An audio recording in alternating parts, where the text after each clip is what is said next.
Você provavelmente já viu esta planta durante o Natal. Folhas verdes caindo sobre o vaso, flores intensas, rosas, vermelhas, brancas, e um nome que parece explicar tudo: cacto de Natal.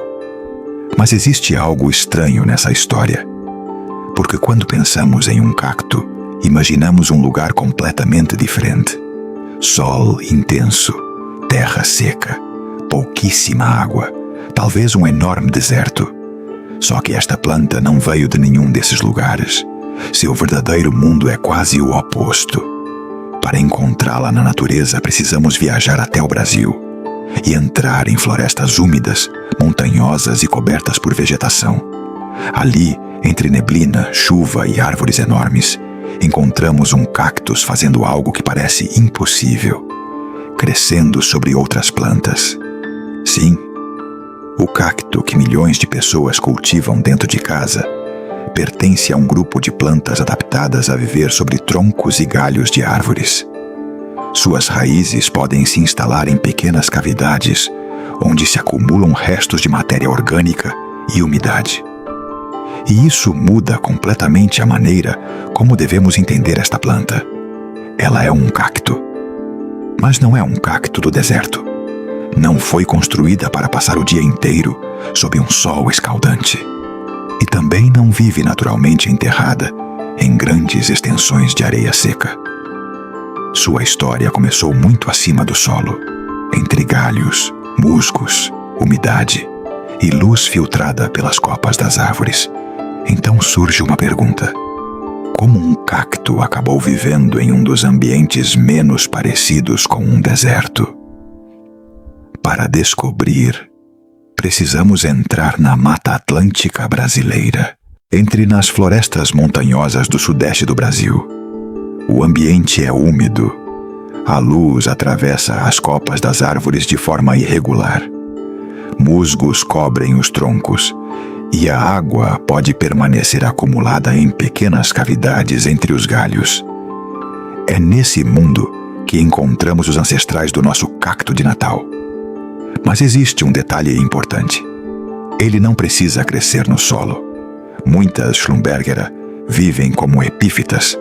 Isso significa que utilizam árvores como suporte, sem retirar delas alimento como um parasita faria. Imagine uma pequena semente chegando até uma fenda em um galho. Ali existem folhas em decomposição, poeira, um pouco de matéria orgânica e umidade. Pode ser suficiente para começar.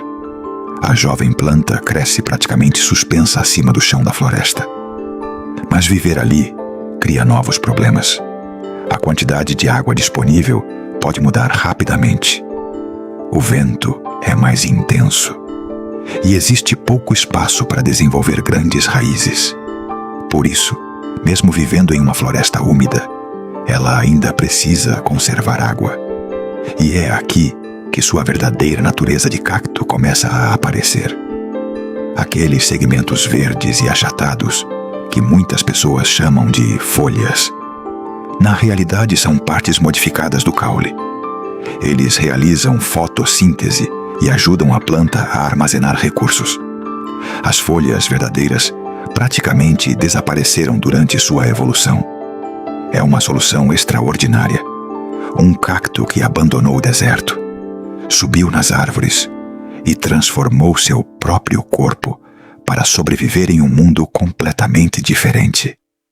Mas ainda falta explicar sua característica mais famosa. Por que ela floresce justamente quando tantas outras plantas parecem estar descansando? Existe uma razão para esta planta ter ficado conhecida como cacto de Natal. Mas existe também uma pequena confusão. Na natureza, a Schlumbergera vive no Brasil, e quando chega ao final do ano no hemisfério norte. No Brasil, estamos entrando no verão. Então, por que tantas plantas florescem justamente perto do Natal? A resposta está menos no calendário e mais na luz e na temperatura. A Schlumbergera consegue perceber mudanças na duração das noites. Quando recebe noites suficientemente longas durante várias semanas e temperaturas adequadas, a planta pode iniciar a formação dos botões florais. É como se o ambiente enviasse uma mensagem. Chegou a hora. Pequenos botões começam a aparecer nas extremidades dos segmentos verdes. No início, quase passam despercebidos. Depois, crescem, ganham cor, até que finalmente se abrem, e aquilo que parecia apenas um cacto verde se transforma completamente. As flores podem ser rosas, vermelhas, brancas, alaranjadas ou apresentar outras tonalidades, dependendo da variedade cultivada. Mas existe um problema curioso. Uma mudança brusca no ambiente pode fazer alguns botões caírem antes mesmo de abrir. Temperatura, luz, rega. Até mudar a planta de lugar em um momento delicado pode contribuir para o problema. Por isso, algumas pessoas compram uma Schlumberger cheia de botões, levam para casa e poucos dias depois começam a vê-los cair. A planta não está simplesmente sendo caprichosa, está reagindo ao ambiente. Mas aquelas flores espetaculares não surgiram para decorar nossas casas. Na floresta brasileira, elas possuem uma função muito mais importante. E para entendê-la, precisamos descobrir quem visita essas flores na natureza. Na floresta, produzir uma flor exige energia. Por isso, toda aquela beleza precisa ter uma função. As flores da Schlumbergera surgem nas extremidades dos segmentos verdes e se projetam para fora da planta. Suas cores intensas se destacam entre os tons verdes da vegetação. E isso ajuda a chamar a atenção de visitantes. Entre eles, beija-flores. Ao se aproximarem em busca de alimento, essas aves podem entrar em contato com as estruturas reprodutivas da flor. O pólen pode ficar preso em seu corpo. Depois, ao visitar outra flor, parte desse pólen pode ser transportada. É uma relação construída ao longo da evolução. A planta oferece uma recompensa. O visitante ajuda no transporte do pólen. E existe um detalhe especialmente interessante. Na natureza, uma Schlumbergera pode estar crescendo sobre um galho, vários metros acima do solo. Ela não pode caminhar, não pode procurar outra planta. Precisa fazer com que alguma coisa atravesse essa distância por ela. Suas flores são parte dessa solução. Depois da polinização, algumas espécies podem desenvolver pequenos frutos. E dentro deles estão as sementes que representam a próxima geração. Sementes que precisam encontrar um lugar extraordinariamente específico. Talvez uma rachadura na casca de uma árvore, uma pequena cavidade, um espaço com matéria orgânica e umidade suficiente para começar uma nova vida. Parece uma questão de sorte, mas é assim que esse estranho cacto conseguiu sobreviver geração após geração. Muito antes de aparecer em nossas casas, sua vida já acontecia suspensa entre os galhos da floresta. E essa origem explica também por que um dos erros mais comuns no cultivo começa justamente debaixo da terra. Para entender como cuidar de uma Schlumbergera, precisamos lembrar de onde ela veio. Ela não evoluiu crescendo em um vaso cheio de terra compacta. Na natureza, suas raízes podem ocupar pequenos espaços entre galhos, cascas e matéria orgânica acumulada.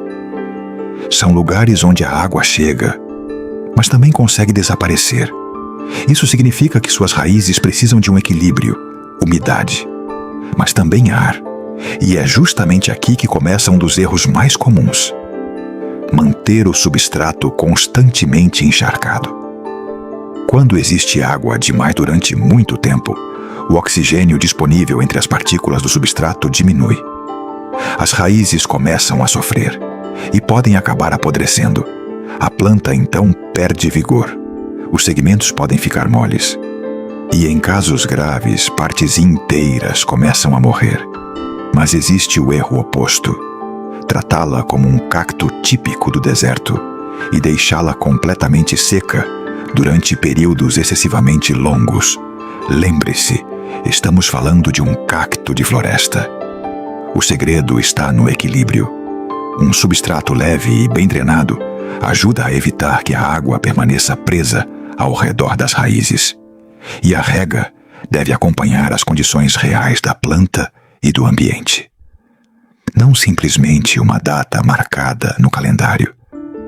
Existe ainda outra diferença importante em relação aos cactos que imaginamos vivendo sob o sol do deserto: a luz. Colocar uma Schlumbergera repentinamente sob um sol intenso pode causar problemas, porque durante milhões de anos, seus ancestrais aprenderam a viver sob a proteção de uma enorme cobertura de folhas. Imagine novamente a Schlumbergera em seu ambiente natural. Acima dela existem galhos, folhas, musgos e diferentes camadas de vegetação filtrando a luz do sol. Por isso, este cacto desenvolveu uma relação com a luz muito diferente daquela que encontramos em muitas espécies do deserto. Ela precisa de luminosidade. Mas isso não significa que precise permanecer durante horas sob um sol intenso. Dentro de casa, um local claro, com bastante luz indireta, costuma funcionar muito melhor. E a própria planta pode mostrar quando alguma coisa não está funcionando. Se recebe luz intensa demais, seus segmentos verdes podem adquirir tonalidades avermelhadas ou apresentar sinais de estresse. Com pouca luminosidade, por outro lado, seu desenvolvimento e sua floração podem ser prejudicados. Mais uma vez, o segredo está no equilíbrio. Mas existe algo ainda mais curioso nesses segmentos achatados. Observe uma Schlumbergera de perto. Aquilo que parece uma sequência de folhas conectadas é, na verdade, uma cadeia de caules modificados. Cada segmento pode participar da fotossíntese e também pode dar origem a uma nova planta. Basta que um pequeno conjunto de segmentos se desprenda, encontre condições adequadas e desenvolva novas raízes. É uma capacidade que os cultivadores aprenderam a aproveitar. Por isso, uma única Schlumbergera pode dar origem a muitas outras ao longo dos anos. Um pequeno pedaço passa de uma pessoa para outra, depois para outra casa e outra. Talvez seja justamente essa facilidade de multiplicação que ajudou este estranho cacto brasileiro a viajar tão longe, porque sua próxima grande transformação não aconteceu na floresta. Aconteceu nas mãos dos seres humanos. Durante muito tempo, essas plantas cresceram longe das salas de estar, escondidas nas florestas brasileiras. Mas quando começaram a despertar o interesse de botânicos e cultivadores, alguma coisa mudou. A Schlumbergera começou uma viagem para muito longe de seu ambiente natural. Seu crescimento pendente era diferente. Suas flores eram espetaculares. E havia outra característica extremamente valiosa. Espécies diferentes podiam ser cruzadas. Com o tempo, cultivadores começaram a selecionar plantas com flores cada vez mais chamativas. Novas cores, novos formatos e combinações que dificilmente seriam encontradas da mesma maneira na natureza. Foi assim que surgiram muitos dos híbridos que hoje encontramos em viveiros e lojas. E aqui aparece uma curiosidade. A planta que você chama de cacto de Natal talvez não seja exatamente uma espécie encontrada daquela forma na floresta. Muitas plantas comercializadas atualmente são híbridos desenvolvidos ao longo de gerações de cultivo. Isso também ajuda a explicar por que encontramos flores de tantas cores diferentes: rosa, vermelho, branco, laranja e diferentes combinações entre elas. Aquele cacto discreto que crescia sobre árvores brasileiras acabou transformado em uma das plantas floridas mais populares de determinadas épocas do ano. Mas sua origem continua ali, escondida em cada segmento, em suas raízes, na maneira como responde à luz e até na forma como precisa ser regada. Podemos mudar sua cor, selecionar suas flores, cultivá-la durante gerações, mas não podemos apagar milhões de anos de adaptação. E talvez a prova mais impressionante disso apareça quando uma Schlumbergera permanece na mesma casa durante muitos anos. Existe algo especialmente fascinante na Schlumbergera. Ela pode permanecer conosco durante muitos anos. Quando recebe condições adequadas, uma planta pode crescer lentamente, aumentar o número de segmentos e formar uma enorme cascata verde, ano após ano, floração após floração. E com o tempo, aquele pequeno vaso comprado em uma loja pode se transformar em uma planta impressionante. Algumas Schlumbergera acabam permanecendo na mesma família durante décadas. E existe uma razão para isso. Elas são extremamente fáceis de compartilhar. Um pequeno pedaço da planta pode ser separado. Depois de um período de adaptação, pode desenvolver novas raízes. E aquilo que antes era apenas parte de uma planta adulta, começa uma nova história. É por isso que algumas pessoas cultivam Schlumbergera, que descendem de plantas pertencentes aos seus pais, ou até aos seus avós. A mesma linhagem vai passando de uma casa para outra, de uma geração para a seguinte, e todos os anos existe a possibilidade de voltar a florescer. Talvez seja por isso que o cacto de Natal tenha conquistado um significado diferente de muitas outras plantas ornamentais. Ele não precisa ser apenas comprado. Pode ser herdado, pode ser presenteado, pode carregar uma história. Mas enquanto milhões de exemplares vivem protegidos dentro de casas ao redor do mundo, as espécies silvestres continuam dependendo de um lugar muito específico. As florestas brasileiras, onde essa história começou. E isso nos leva a um contraste importante. Porque proteger esta planta em um vaso não significa necessariamente que estamos protegendo o mundo ao qual ela pertence. Hoje, podemos encontrar Schlumbergera em casas de diferentes partes do mundo, mas suas espécies silvestres possuem uma história muito mais localizada.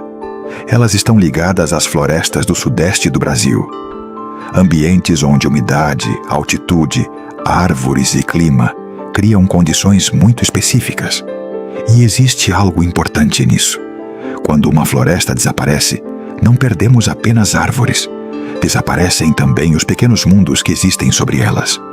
Musgos, fungos, insetos, orquídeas, bromélias e plantas epífitas como a Schlumbergera. Uma árvore pode funcionar como um verdadeiro ecossistema vertical, desde suas raízes até os galhos mais altos. E nosso pequeno cacto ocupa apenas uma parte desse universo. É curioso pensar nisso. Dentro de casa, tentamos encontrar o lugar perfeito para ele. Controlamos a água, a luz, o substrato, a temperatura. Mas na natureza, tudo isso depende de um sistema muito maior, da floresta inteira. Talvez seja essa uma das maiores lições escondidas nesta planta. Nenhuma espécie existe completamente sozinha. A Schlumbergera dependeu de seu ambiente durante incontáveis gerações para se transformar no cacto extraordinário que conhecemos hoje. E agora podemos finalmente olhar novamente para aquela planta do início, aquela que parecia apenas um pequeno cacto florido em um vaso. Porque depois de viajar até as florestas brasileiras, subir pelas árvores e descobrir todos os segredos escondidos em seu corpo, ela já não parece um simples cacto de Natal. Agora olhe novamente para o cacto de Natal. Talvez exista um perto de você, sobre uma mesa, ao lado de uma janela, ou crescendo há anos na casa de alguém da sua família.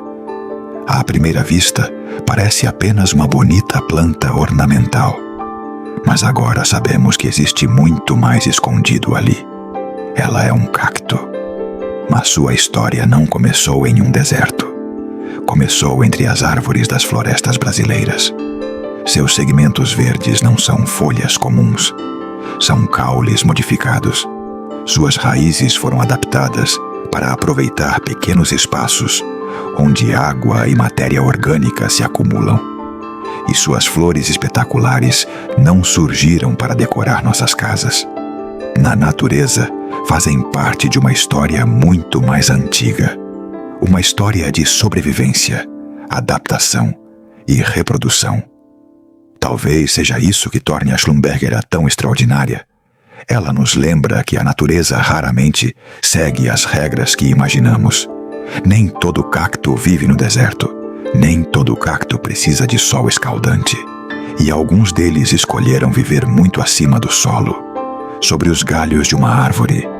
Então, quando seu cacto de Natal voltar a florescer, pare por alguns segundos. Observe suas flores, seus segmentos, sua forma de crescer. E lembre-se da floresta brasileira escondida dentro de sua história. Se você gostou deste documentário, deixe seu gostei e inscreva-se no canal. E conte nos comentários qual planta você gostaria de descobrir no próximo vídeo. Porque algumas das histórias mais surpreendentes da natureza estão crescendo silenciosamente dentro das nossas casas.